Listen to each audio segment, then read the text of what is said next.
আসসালামু আলাইকুম। সকল প্রশংসা মহান আল্লাহ তাআলার জন্য। আজকে আমি আপনাদের সাথে গুরুত্বপূর্ণ একটি বইয়ের কিছু অংশ পড়ার চেষ্টা করব।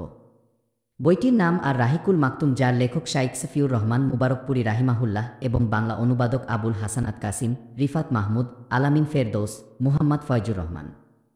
বইটির প্রথম থেকে ৩১তম পর্ব ইতিমধ্যে চ্যানেলে দেওয়া আছে। আপনারা চাইলে চ্যানেলের প্লেলিস্ট চেক করতে পারেন অথবা উপরের বাটনে ক্লিক করে শুনে নিতে পারেন। তবে চলুন শুরু করা যাক। তাইমা জয়। তাইমার ইহুদিদের কানে খাইবার, ফাদাক ও ওয়াদিল কুরার ইহুদিদের আত্মসমর্পণের সংবাদ পৌঁছলে তারা মুসলিমদের বিরুদ্ধে যুদ্ধের মনোবল হারিয়ে ফেলে। স্বেচ্ছায় সন্ধির প্রস্তাব পেশ করে নবীজির কাছে। নবীজি প্রস্তাব গ্রহণ করেন।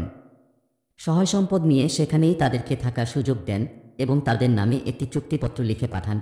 এটি তাইমাবাসীর প্রতি আল্লাহর নবী মুহাম্মদের পক্ষ থেকে পাঠানো বিশেষ পত্র। স্থানীয় ইহুদিরা এখানে জিম্মি হিসেবে অবস্থান করবে এবং জিজিয়া কর দেবে। তাদের প্রতি কোনো ধরনের বাড়াবাড়ি করা হবে না, এমনকি দেশান্তরিত করা হবে না। এই চুক্তি পরবর্তী ঘোষণা পর্যন্ত বলবৎ থাকবে। চুক্তিপত্রটি লিখেছিলেন খালিদ ইবনে সাইদ রাজিয়াল্লাহু আনহু। মদিনায় প্রত্যাবর্তন। তারপর নবীজি সাল্লাল্লাহু আলাইহি ওয়াসাল্লাম মদিনার পথ ধরেন। পথিমধ্যে রাত নেমে আসে। নবীজি যাত্রা অব্যাহত রাখেন। শেষ রাতের দিকে ঘুমোতে যান। যাওয়ার সময় বিলাল রাজিয়াল্লাহু আনহুকে বলেন, আজ রাত তুমি আমাদের পাহারা দেবে। বিলাল গিয়ে তার বাহনে হেলান দিয়ে বসেন। ক্লান্তিতে চোখ দুটো লেগে আসে তার। ফলে সেই রাতে কেউই আর সময়মতো জাগতে পারেন না। সকালে সূর্যের রোদ গায়ে পড়লে সবার আগে নবীজির ঘুম ভাঙে। তিনি সবাইকে ডেকে তোলেন।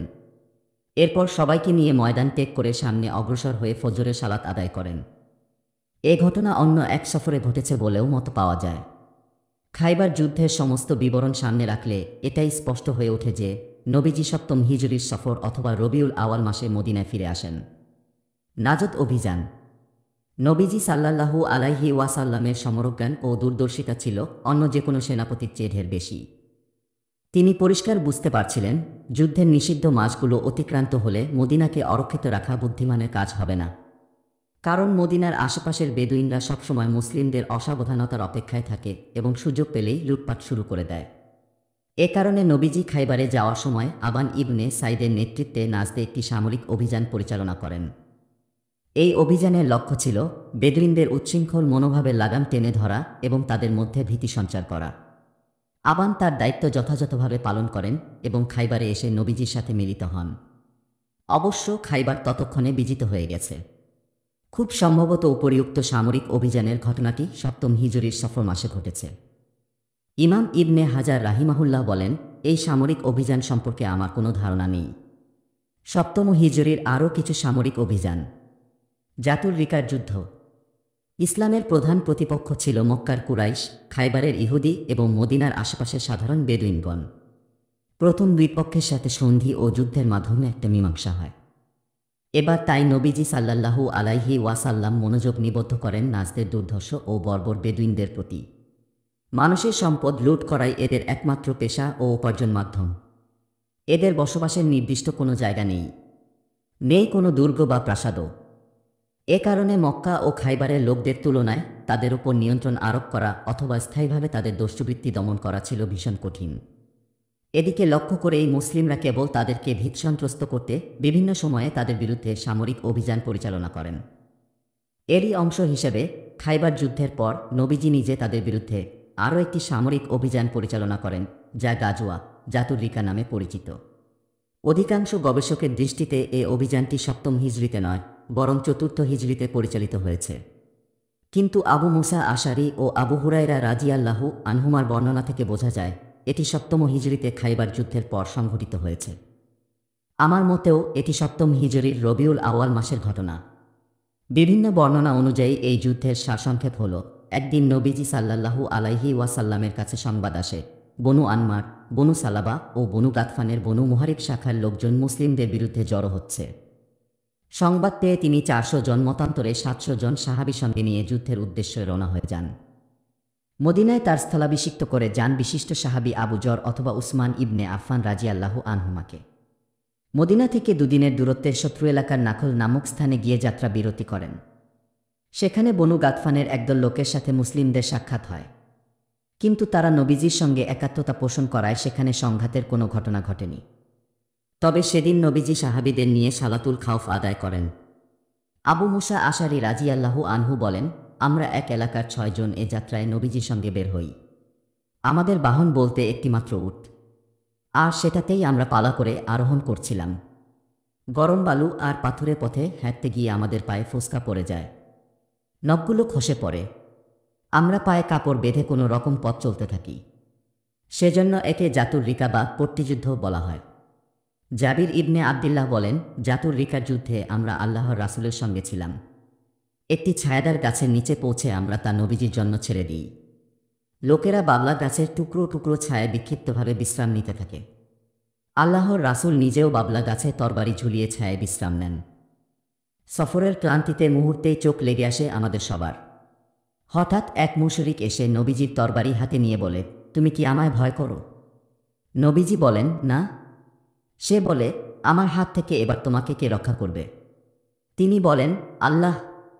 জাবির বলেন, এ সময় নবীজি আমাদের ডাকলে আমরা দ্রুত ছুটে যাই।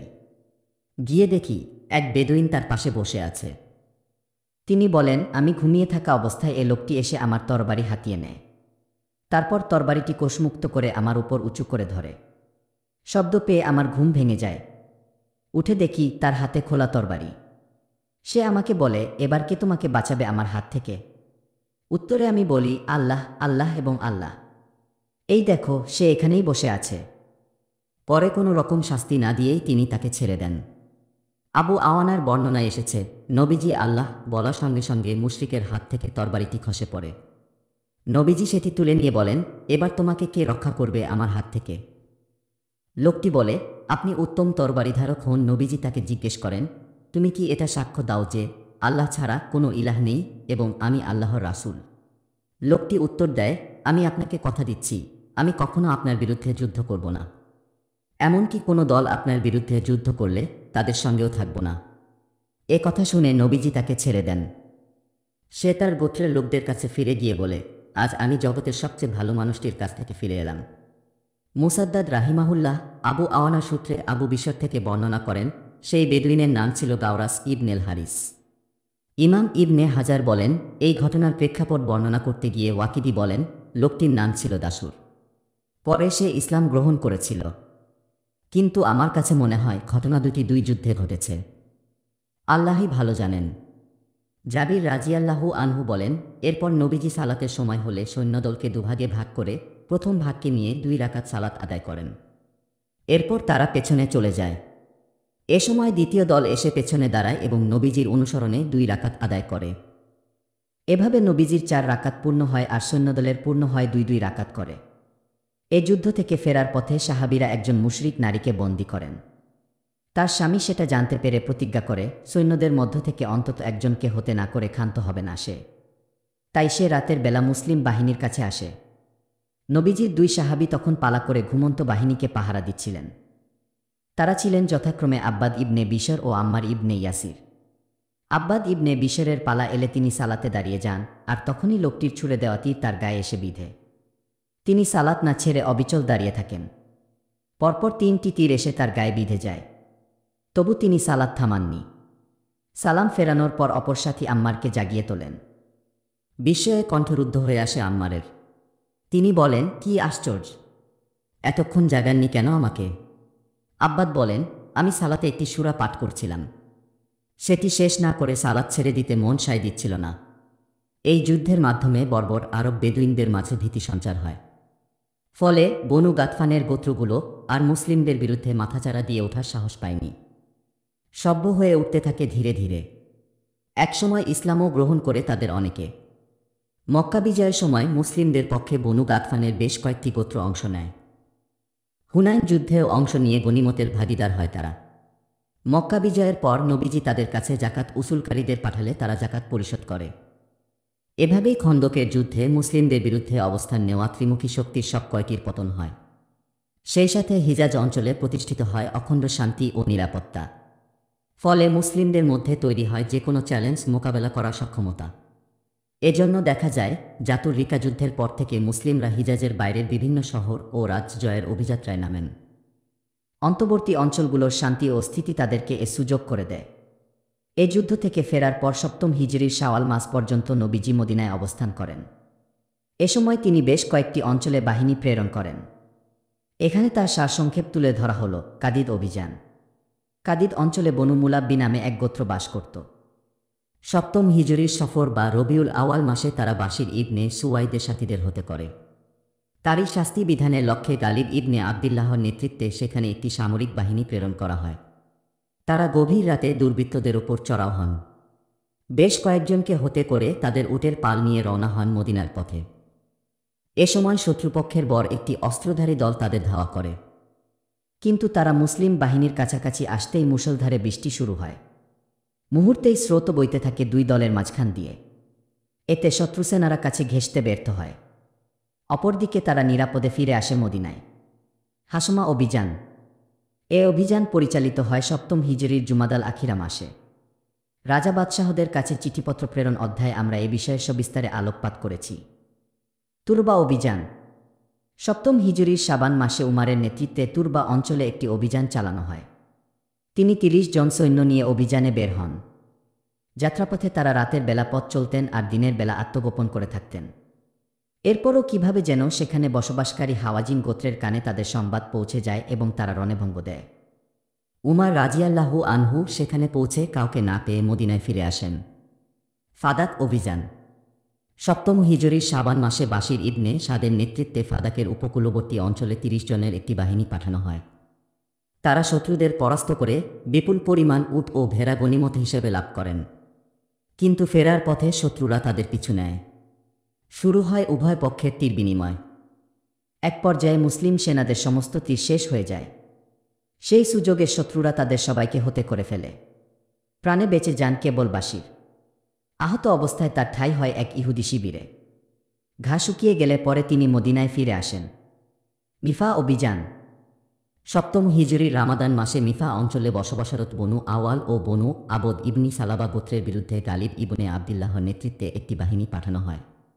অবশ্য কারো কারো মতে তাকে জুহাইনা গোত্রের হুরাকাত শাখায় পাঠানো হয়েছে।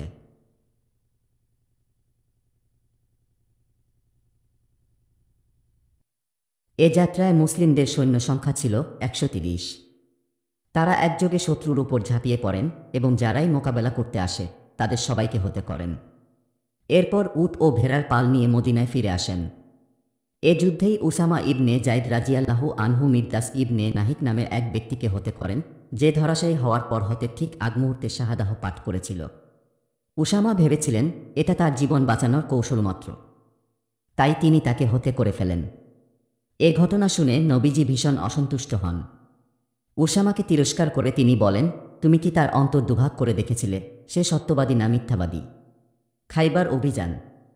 7ম হিজরির শাওয়াল মাসে আবদুল্লাহ ইবনে রাওয়াহার নেতৃত্বে খাইবারে একটি অভিযান পরিচালিত হয়। এ অভিযানে 30 জন সৈন্য অংশ নেয়। অভিযানের কারণ এই ছিল যে উসাইর মতান্তরে বাশির ইবনে রিজাম মুসলিমদের বিরুদ্ধে যুদ্ধের জন্য গাতফান গোত্রের লোকদের সমবেত করছিল। তখন মুসলিমরা উসাইরকে আশ্বাস দেন নবীজি সাল্লাল্লাহু আলাইহি ওয়াসাল্লাম তাকে খাইবারের গভর্নর করবেন। এ আশ্বাস পেয়ে উসাইর এবং তার 30 জন সঙ্গী মুসলিমদের সাথে মদিনায় যেতে রাজি হয়। কিন্তু কারকারাতু নায়ান নামক স্থানে পৌঁছে উভয় পক্ষের মধ্যে ভুল বোঝাবুঝির সৃষ্টি হয় এবং তার জের ধরে উসাইর ও তার সঙ্গীরা মুসলিমদের হাতে প্রাণ হারায়। জাবার অভিযান। 7ম হিজরির শাওয়াল মাসে খবর আসে ইয়েমেন ও জাবারের অধিবাসী বনু গাতফান মতান্তরে ফাজারা ও আজরা গোত্রের লোকেরা মদিনা আক্রমণের জন্য জড়ো হচ্ছে। সংবাদ পেয়ে তখনই বাশির ইবনে সাদের নেতৃত্বে তাদের বিরুদ্ধে 300 জন সৈন্যের একটি বাহিনী পাঠানো হয়। কৌশলগত কারণে এ বাহিনীটি দিনের বেলা আত্মগোপনে থাকত আর রাতের বেলা পথ চলত। এত কিছুর পরও শত্রুদের কানে তাদের সংবাদ পৌঁছে যায় এবং তারা ঘরবাড়ি ছেড়ে সেখান থেকে পালিয়ে যায়। এতে বিনা যুদ্ধে বাশিরের বাহিনী বিপুল পরিমাণ উট গনিমত হিসেবে লাভ করেন। স্থানীয় দুজনকে বন্দী করতেও সক্ষম হন তিনি। পরে তাদেরকে নিয়ে মদিনায় ফিরে আসেন। মদিনায় এসে বন্দীরা ইসলাম গ্রহণ করে। গাবা অভিযান। ইমাম ইবনেল কাইমের মতে এটি 7ম হিজরিতে উমরাতুল কাজার পূর্বে পরিচালিত অভিযানগুলোর একটি। ঘটনার সারসংক্ষেপ হল, জুসাম ইবনে মুয়াবিয়া গোত্রের এক ব্যক্তি বেশ কিছু সৈন্য নিয়ে গাবায় উপস্থিত হয়। তার উদ্দেশ্য ছিল মুসলিমদের বিরুদ্ধে যুদ্ধের জন্য জনমত তৈরি করা। সংবাদ পেয়ে নবীজি আবু হাদরাতকে দুজন সৈন্যসহ সেখানে পাঠান। তিনি এমন সমরকুশলতার পরিচয় দেন, তার কৌশলের সামনে শত্রুরা শোচনীয়ভাবে পরাজিত হয়। আর তিনি প্রচুর উট ও বকরি নিয়ে নিরাপদে ফিরে আসেন মদিনায়। উমরাতুল কাজা। ইমাম হাকিম রাহিমাহুল্লাহ বলেন, বেশ কয়েকটি বর্ণনা থেকে জানা যায়, জিলকদ মাসের চাঁদ দেখা গেলে আল্লাহর রাসূল সাল্লাল্লাহু আলাইহি ওয়াসাল্লাম সাহাবীদেরকে হুদাইবিয়ার কাজা উমরা আদায়ের প্রস্তুতি গ্রহণের নির্দেশ দিয়ে বলেন, যারা হুদাইবিয়ার সন্ধির সময় উপস্থিত ছিল তাদের কেউ যেন এই যাত্রায় অনুপস্থিত না থাকে। হুদাইবিয়ার সন্ধির পর যারা শাহাদাত বরণ করেছেন তারা বাদে বাকিরা প্রস্তুতি সম্পন্ন করেন। হুদাইবিয়ায় অনুপস্থিত ব্যক্তিরাও যাত্রা করেন তাদের সাথে। নারী ও শিশু ব্যতীত এ যাত্রায় অংশগ্রহণকারীদের সংখ্যা ছিল 2000। নবীজি সাল্লাল্লাহু আলাইহি ওয়াসাল্লাম এবার আবু রুহুম আল গিফারিকে মদিনার দায়িত্বশীল নিযুক্ত করে মক্কার উদ্দেশ্যে রওনা করেন। কুরবানির জন্য সঙ্গে নেন 60টি উট। এগুলো দেখাশোনার দায়িত্ব দেওয়া হয় নাজিয়া ইবনে জুনদুব আল আসলামীকে। জুলহুলাইফা থেকে উমরার উদ্দেশ্যে ইহরাম বাঁধেন। এরপর তালবিয়া পাঠ করেন। সাহাবীরাও তার অনুসরণে ইহরাম বেঁধে তালবিয়া পাঠ করতে থাকেন। কুরাইশদের পক্ষ থেকে বিশ্বাসঘাতকতার আশঙ্কা থাকায় নবীজি এ বাসাতে রেখেছেন অস্ত্রশস্ত্র ও হালকা কিছু যুদ্ধ সরঞ্জাম। ইয়াজিজ প্রান্তরে পৌঁছে অপেক্ষাকৃত ভারী অস্ত্রগুলো সেখানে জমা করেন। সেসব অস্ত্রের মধ্যে ছিল ঢাল, তীর, বর্শা ইত্যাদি। অস্ত্রের রক্ষণাবেক্ষণ নিশ্চিত করে নবীজি সামনে এগিয়ে যান। কোষবদ্ধ তরবারি এবং একজন মুসাফিরের সঙ্গে সাধারণত যেটুকু অস্ত্র থাকে সেটুকু নিয়ে মক্কায় প্রবেশ করেন। মক্কায় প্রবেশকালে নবীজি তার উটনী কাসওয়াতে সওয়ার ছিলেন। সাহাবীগণ তার চারপাশে বৃত্ত তৈরি করে সামনে অগ্রসর হচ্ছিলেন এবং কোষবদ্ধ তরবারি উঁচিয়ে জোরে জোরে তালবিয়া পাঠ করছিলেন। মক্কার মুশরিকরা তামাশা দেখার জন্য কাবার উত্তর দিকে অবস্থিত কায়কায়ন পাহাড়ে গিয়ে দাঁড়ায় এবং মুসলিমদের সফরক্লান্ত দেহাবয়ব দেখে পরিহাস করে বলতে থাকে, মদিনার জ্বর এদের কাবু করে ফেলেছে, তাই জোর নেই কারো দেহে। এ কথা শুনে নবীজি সাহাবীদের বলেন, তোমরা সাফা মারওয়া প্রদক্ষিণকালে 3 বার বীরদর্পে চলবে। রুকনে ইয়েমেনি ও হাজরে আসওয়াদের মাঝের জায়গাটা চলবে স্বাভাবিক গতিতে। সাহাবীদের প্রতি দয়াপরবশ হয়ে তিনি সবটি চত্বর জোর কদমে চলার নির্দেশ দেননি। তার এই নির্দেশের একমাত্র কারণ ছিল মুশরিকদের সামনে নিজেদের শক্তি প্রদর্শন করা। এ সময় তিনি সাহাবীদের ইস্তিবা করারও নির্দেশ দেন। ইস্তিবা হচ্ছে ডান কাঁধ অনাবৃত রেখে ইহরামের চাদর বাহুমূলের নিচ দিয়ে বাম কাঁধের ওপর ফেলে রাখা। নবীজি মক্কার পাহাড়ি ঘাটির পথ ধরে অগ্রসর হন। মুশরিকরা তার কর্মকাণ্ড দেখার জন্য আগে থেকেই সেখানে সারিবদ্ধভাবে দাঁড়িয়েছিল। নবীজি তালবিয়া পাঠ করতে করতে সামনে অগ্রসর হতে থাকেন। বাইতুল্লাহে পৌঁছে হাতে থাকা ছড়ি দিয়ে হাজরে আসওয়াদ স্পর্শ করেন। এরপর তাওয়াফ শুরু করেন। তার দেখাদেখি সাহাবীগণ ও তাওয়াফ করেন। এ সময় আব্দুল্লাহ ইবনে রাওহা নবীজির সামনে দিয়ে তরবারি উঁচিয়ে যেতে যেতে আবৃত্তি করেন, কাফির সম্প্রদায়, ছাড়ো রাসূলের পথ, রাসূলের পথেই রয়েছে রহমত।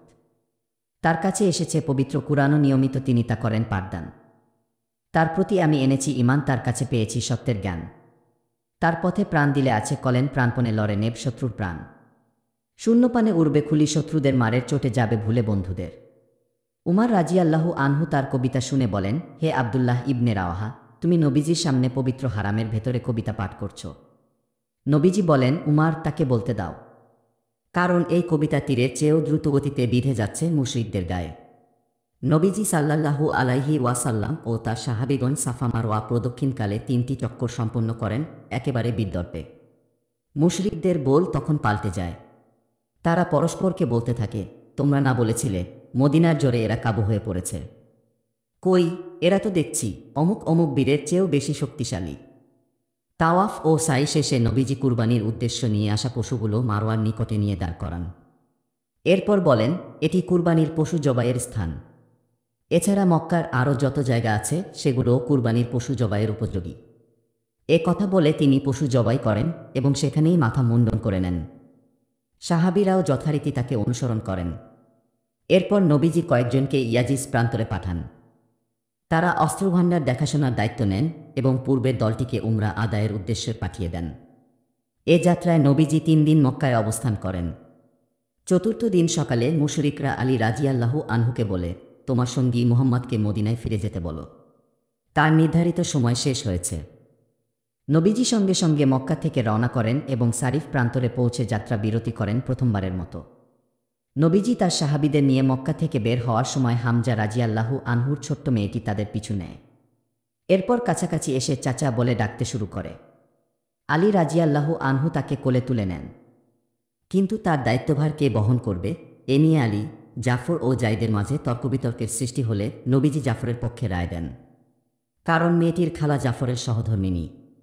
এই উমরা আদায়কালে নবীজি সাল্লাল্লাহু আলাইহি ওয়াসাল্লাম মাইমুনা বিনতুল হারিস রাজিয়াল্লাহু আনহার সঙ্গে পরিণয়সূত্রে আবদ্ধ হন।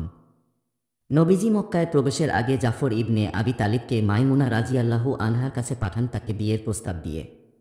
মাইমুনা বিয়ের সম্বন্ধ সম্পন্ন করার এখতিয়ার দেন আব্বাস রাজিয়াল্লাহু আনহুকে, যেহেতু আব্বাস ছিলেন তার ভগ্নিপতি।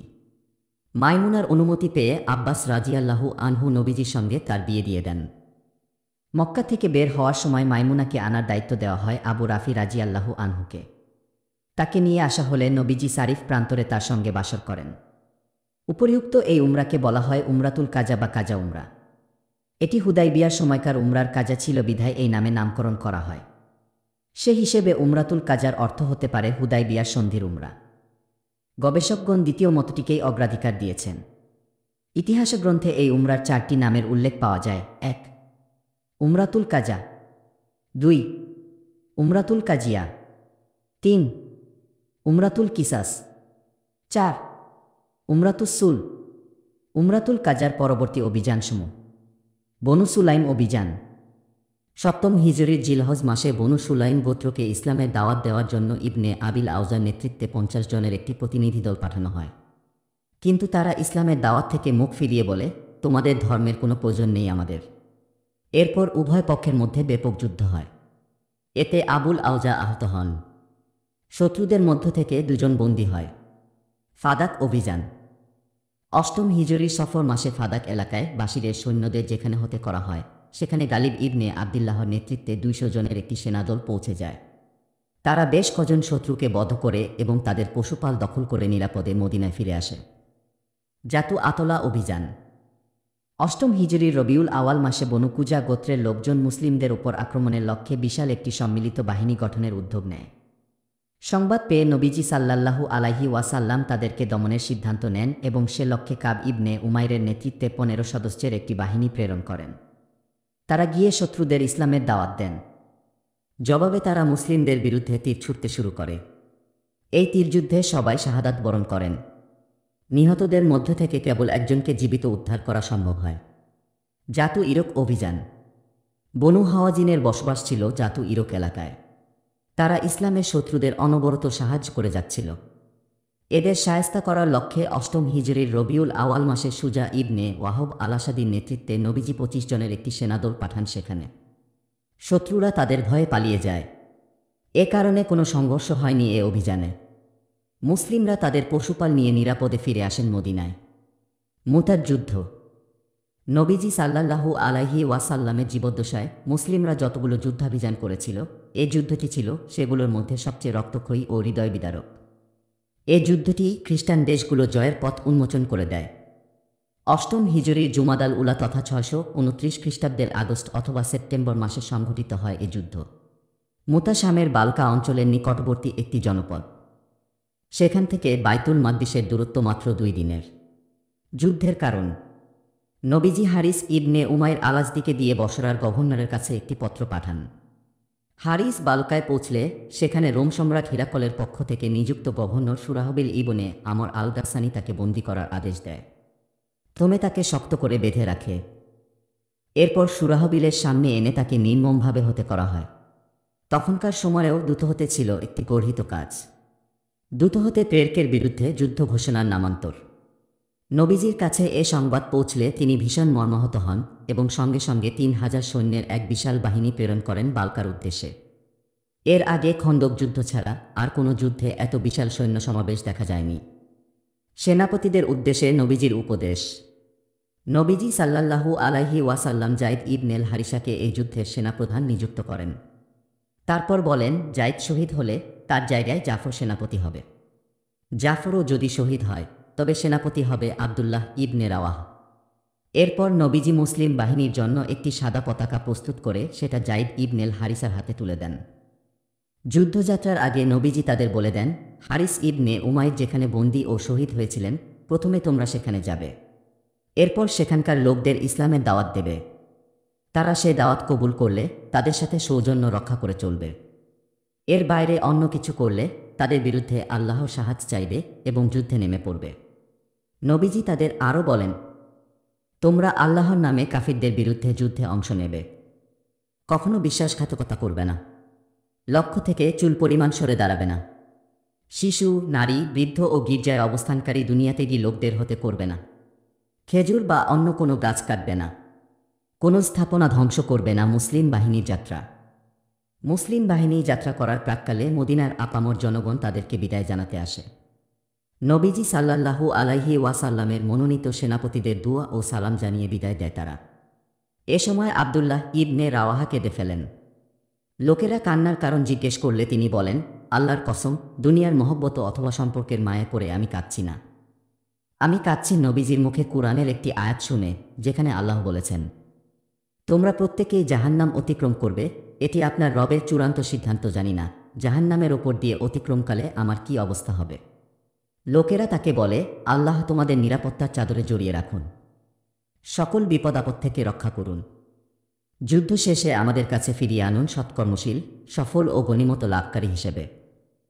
আব্দুল্লাহ ইবনে রাওয়াহা তখন আবৃত্তি করেন, আল্লাহর কাছে প্রথমেই আমি চাইছি মাগফিরাত, মগজ আমার থেতলে যাবে, চাই এমন আঘাত, বর্ষার আঘাতে যেন আমার কলিজা চিরে যায়, ক্ষতবিক্ষত আমাকে চেনার থাকে না যেন উপায়।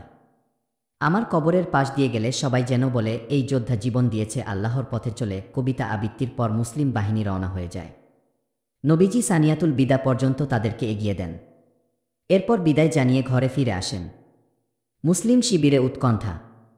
মুসলিম বাহিনী উত্তর দিকে অগ্রসর হয়। হিজাজের উত্তরাঞ্চল সংলগ্ন শামের মানো নামক স্থানে এসে শিবির স্থাপন করে।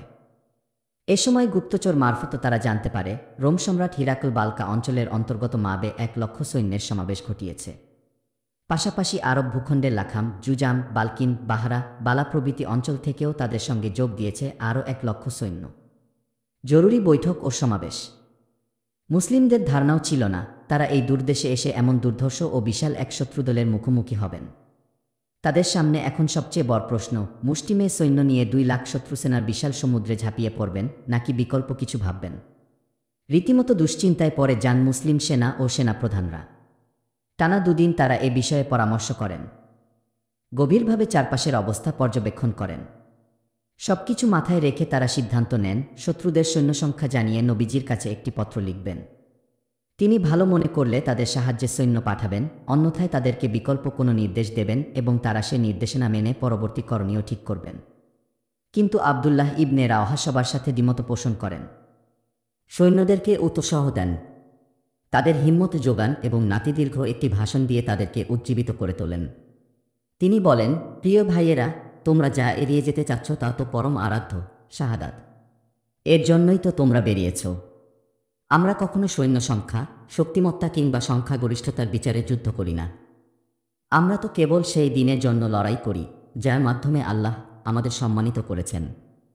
সুতরাং এগিয়ে চলো। দুটির একটি তো অর্জিত হবেই, হয় বিজয় নয় শাহাদাত। অবশেষে আব্দুল্লাহ ইবনে রাওয়াহার বক্তব্য অনুসারে যুদ্ধের সিদ্ধান্ত গৃহীত হয়। মুসলিম বাহিনীর যাত্রা। মুসলিম বাহিনী মানো এলাকায় 2 রাত যাপনের পর শত্রু অভিমুখে রওনা করেন। বালকার অন্তর্গত মাশারিফে গিয়ে তারা হিরাকলের বাহিনীর অপেক্ষা করতে থাকেন। শত্রু বাহিনী আরও এগিয়ে এলে তারা মুতা প্রান্তরে গিয়ে অবস্থান নেন। সেখানে ঘাঁটি গাড়েন এবং যুদ্ধের জন্য সৈন্যদেরকে বিন্যস্ত করেন। বাহিনীর ডানপক্ষের দায়িত্ব দেওয়া হয় কুতবা ইবনে কাতাদাকে, আর বামপক্ষের দায়িত্ব অর্পিত হয় উবাদা ইবনে মালিক আল আনসারির কাঁধে। যুদ্ধের সূচনা এবং সেনাপতিদের শাহাদাত। মুতা প্রান্তরে উভয় দল মুখোমুখি হয়। সূচনা হয় এক তিক্ত লড়াইয়ের। 2 লক্ষ সৈন্যের বিপরীতে মাত্র 3,000 সৈন্যের অসম যুদ্ধ। এক অদ্ভুত লড়াইয়ের সাক্ষী হয় গোটা বিশ্ব। ইমানি ঝড় যখন বইতে শুরু করে, তখন এমন কত বিস্ময়কর ও অবিশ্বাস্য ঘটনা যে ঘটে। সর্বপ্রথম নবীজির পালক পুত্র যায়েদ ইবনেল হারিসা পতাকা হাতে সামনে অগ্রসর হন। প্রাণপণে লড়াই করতে থাকেন তিনি। পৃথিবীর ইতিহাসে এমন সাহস আর বীরত্বপূর্ণ লড়াইয়ের নজির কেবল সাহাবীদের মধ্যেই পাওয়া যায়। বর্ষার অনবরত আঘাতে বুক ঝাঁঝরা হয়ে যাওয়া পর্যন্ত তিনি অসীম সাহসিকতার সঙ্গে লড়াই করে যান। অবশেষে পান করেন শাহাদাতের অমীয় সুধা। তার শাহাদাতের পর নবীজির চাচাতো ভাই জাফর ইবনে আবি তালিব ঝান্ডা হাতে এগিয়ে যান। তিনিও অভূতপূর্ব বীরত্বের সাথে লড়াই করে যান শত্রুদের সাথে। তীব্র লড়াইয়ের এক পর্যায়ে তিনি তার সাদা কালো ঘোড়া থেকে লাফিয়ে পড়েন শত্রুদের উপর। উপর্যুপরি আঘাতে অস্থির করে তোলেন তাদেরকে। শত্রুরা সমান বেগে আঘাত হানে তার উপর। এ সময় তার ডান হাত কাটা পড়ে যায়। সঙ্গে সঙ্গে তিনি বাম হাতে পতাকা তুলে নেন। ওভাবেই যুদ্ধ চালিয়ে যান যথারীতি। কিন্তু শত্রুরা তার বাম হাতটাও কেটে ফেলে। তবু দমে যান না তিনি। বাহু দিয়ে বুকে আগলে রাখেন ইসলামের পতাকা। মৃত্যু পর্যন্ত তার বুকের উপর উঠতে থাকে সে পতাকা। এক বর্ণনায় এসেছে, এক রোমক সৈনিক প্রচণ্ড আঘাতে তার দেহ দুই ভাগ করে ফেলে। বিনিময়ে আল্লাহ তাকে জান্নাতে দুটি ডানা উপহার দেন, সাথে জান্নাতের সর্বত্র বিচরণের সৌভাগ্য। এদিকে লক্ষ্য করেই তাকে বলা হয় জাফর আততাইয়ার এবং জাফর জুল জানাহাইন, এর অর্থ যে উঠতে পারে বা ডানাওয়ালা। জাফরের মৃত্যুর পর ইবনে উমার তার দেহ পর্যবেক্ষণ করে দেখেন, তাতে তরবারি ও বর্ষার সর্বমোট 50টি আঘাতের চিহ্ন রয়েছে। সবগুলো আঘাতই ছিল দেহের সামনের অংশে, পেছনের অংশে কোনো আঘাত ছিল না। ইবনে উমার বলেন, মুতার যুদ্ধে আমিও অংশ নিয়েছিলাম। যুদ্ধ শেষে আমরা জাফর ইবনে আবি তালিবের খোঁজে বের হই। তাকে শহীদদের মধ্যে পাওয়া যায়। তার দেহে তরবারি ও বর্ষার আঘাত ছিল 90টিরও বেশি। উমারির সূত্রে নাফির অপর এক বর্ণনায় এ কথাও উল্লেখ করা হয়েছে যে, আমরা দেখতে পাই তার গায়ের সবগুলো আঘাতই সামনের অংশে। জাফর রাজিয়াল্লাহু আনহুর বিরচিত শাহাদাতের পর যুদ্ধের পতাকা তুলে নেন আবদুল্লাহ ইবনে রাওয়াহা। তিনি এক হাতে পতাকা আর এক হাতে তরবারি নিয়ে ঘোড়ায় চেপে দুর্বার গতিতে এগিয়ে যান শত্রুদেহ লক্ষ্য করে।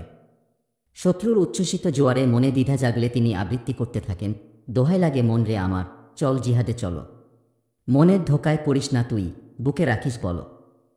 দেখছে দেখ, যুদ্ধের সবাই পুরো ময়দান জুড়ে, তুই নিজেকে রাখবি কেন জান্নাত থেকে দূরে। এরপর তিনি বীরবিক্রমে লড়াই করতে থাকেন। শত্রুর চাপ কমলে তার চাচাতো ভাই এক টুকরো গোশত নিয়ে এসে বলেন, এটা খেয়ে কোমরটা অন্তত সোজা করে নাও। এই কদিনের ঝড়ঝাপটায় পেটে দানাপানি কিছুই পড়েনি তোমার। তিনি টুকরোটি হাতে নিয়ে এক কামড় খেয়ে বাকিটা ফেলে দেন। এরপর তরবারি হাতে নিয়ে আবার শত্রু বাহিনীর ওপর ঝাঁপিয়ে পড়েন এবং বীরবিক্রমে লড়তে লড়তে শাহাদাত বরণ করেন। পতাকা বহনের দায়িত্ব হস্তান্তর। আজলান গোত্রের সাবিত ইবনে আরকাম নামক এক ব্যক্তি এগিয়ে এসে পতাকা হাতে তুলে নেন। এরপর সবাইকে লক্ষ্য করে বলেন, তোমরা উপযুক্ত একজনকে সেনাপতি নিযুক্ত করো। তারা বলে, তুমিই নাও এ দায়িত্ব। তিনি বলেন, আমি এর যোগ্য নই। এরপর সবাই মিলে খালিদ ইবনেল ওয়ালিদকে সেনাপ্রধান মনোনীত করেন। তিনি পতাকা হাতে নেওয়ার পর নবদ্ধমে লড়াই শুরু হয়। খালিদ রাজিয়াল্লাহু আনহু বলেন, মুতার যুদ্ধের দিন আমার হাতে 9টি তরবারি ভেঙেছে। সবশেষে আমার হাতে কেবল একটি ছোট ইয়েমেনি তরবারি থেকে যায়। আরেক বর্ণনায় এভাবে এসেছে, সেদিন আমার হাতে সব মিলিয়ে 9টি তরবারি ভেঙেছে। শেষমেশ খুব ছোট একটা ইয়েমেনি তরবারি ছিল আমার একমাত্র ভরসা। এদিকে লোকমারফত যুদ্ধের সংবাদ নবীজির কাছে পৌঁছার আগেই ওহির আলোকে তিনি উপস্থিত সাহাবীদের সামনে যুদ্ধের বিবরণ দিচ্ছিলেন। জাইদ পতাকা হাতে নিয়েছে, সে শহীদ হয়ে গেছে। এরপর পতাকা নিয়েছে জাফর, সেও শাহাদাত বরণ করেছে। তারপর নিয়েছে আবদুল্লাহ ইবনে রাওয়াহা, সেও এখন নেই। নবীজি যখন এই বর্ণনা দিচ্ছিলেন, তার দুচোখ বেয়ে তখন অবিরল ধারায় অশ্রু ঝরছিল। তিনি বলেন, অবশেষে আল্লাহর এক তরবারি পতাকা হাতে নিয়ে সামনে এগিয়ে গেল। এরপর আল্লাহ মুসলিমদেরকে বিজয় দান করলেন। সুপ্রিয় শ্রোতা মণ্ডলী, 32তম পর্বের ভিডিও আজকের মতো এখানেই শেষ করছি। 33তম পর্বটি শুনতে আমাদের চ্যানেল ভিজিট করুন। ধন্যবাদ আমাদের পাশে থাকার জন্য।